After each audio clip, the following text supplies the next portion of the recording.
As the partial government shutdown continues into its 34th day, we're learning that the friendly skies are not so friendly. In fact, they could be increasingly risky. Air traffic controllers are among the 800,000 federal employees affected by the shutdown, all of them working without pay. Here's part of the statement from the National Air Traffic Controllers Association. Quote, "We have a growing concern for the safety and security of our members, our airlines, and the traveling public due to the government shutdown. In our risk-averse industry, we cannot even calculate the level of risk currently at play, nor predict the point at which the entire system will break. It is unprecedented."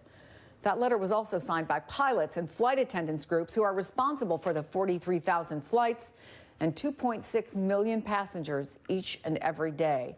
Joining me now from D.C. is Paul Rinaldi, the president of the National Air Traffic Controllers Association. You say that the level of risk is unprecedented. Can you put that into perspective? If somebody is watching this and says, I have a flight this weekend, should I get on that plane? What would you tell them? I would tell them yes, but I would also say that the system, the safety of the national airspace system, is built off of layers and redundancies so that we make sure we catch every mistake that is made through the system or every error, because an error could be catastrophic in flight. 10 years ago, we built a robust safety system with robust reporting and action to mitigate risk out of our system, and we have done a fabulous job. But for 34 days, this system has not been operating correctly. So to say it's as safe as it was 34 days is just not accurate, because risk has been identified and we're not doing anything to mitigate the risk in the system. Well, one of the things this is a deep concern we saw in the Washington Post was that they're reporting that because they're not getting a paycheck, some of these air traffic controllers are taking up second jobs. They're driving Ubers, they're waiting tables. I mean, personally, when I get on a plane, I'd like to know that my air traffic controller has had a good night's sleep and wasn't working a second job driving an Uber. How much of a concern is this? Well, Chris, you're exactly right.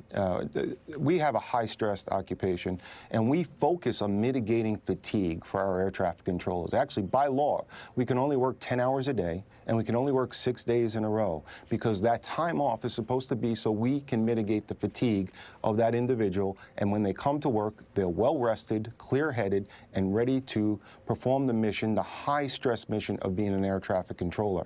Now we're seeing they're not worried about mitigating their fatigue, they're worried about putting food on their table or paying their bills. So they're actually driving Ubers back and forth from the airports that they work at.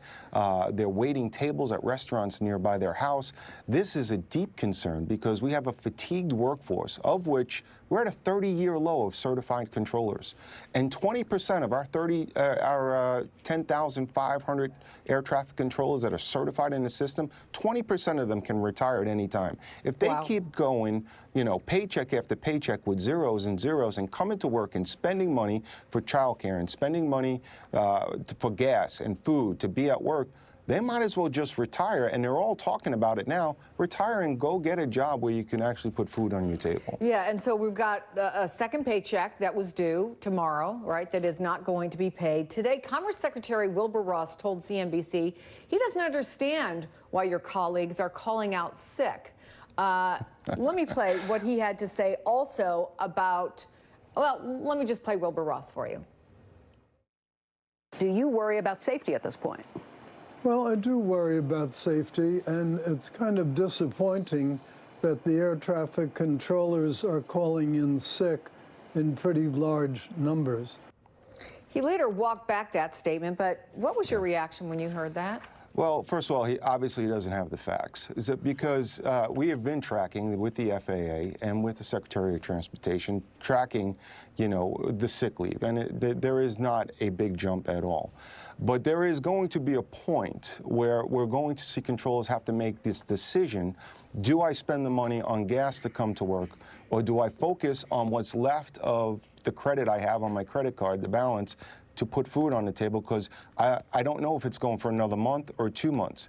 That's the stress. They don't know how long they have to keep what they have to stretch out. So are they going to spend money to fill up their tank with gas to go to work and not get paid, or are they going to save that money to put food on the table. The other thing about sick leave and air traffic controllers, we hold a very high-stricted medical. We cannot come to work when we take anything from over-the-counter stronger than Advil or Tylenol. We have to call the regional flight surgeons and get approved. If we take NyQuil because we're not because we have the flu or a cold, we're decertified. We have to call in sick. That's the law.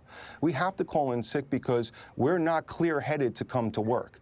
Now you take that situation and now you say, are you really clear-headed to come to work now because you drove an Uber for 4 hours before and after your shift, and you're concentrating on how do I pay my mortgage and how do I consolidate my debt? This is a deep concern, and the Senate needs to vote to end the shutdown today. They have an opportunity. This is a great opportunity. End this shutdown now, because the longer this goes on, the more risk is going into this system, and it is deeply concerning us right now. And I can also say that the more tired you are, the more susceptible you are to not feeling well. And if people who took cold medication could not come to work here at MSNBC, I'm not sure I'd be on the air right now. Paul Rinaldi, not to make a joke, serious stuff, and we do really appreciate your taking the time to talk to us. And thank you for all your colleagues do every day. Thank you for the opportunity, and I'm glad you understand the situation.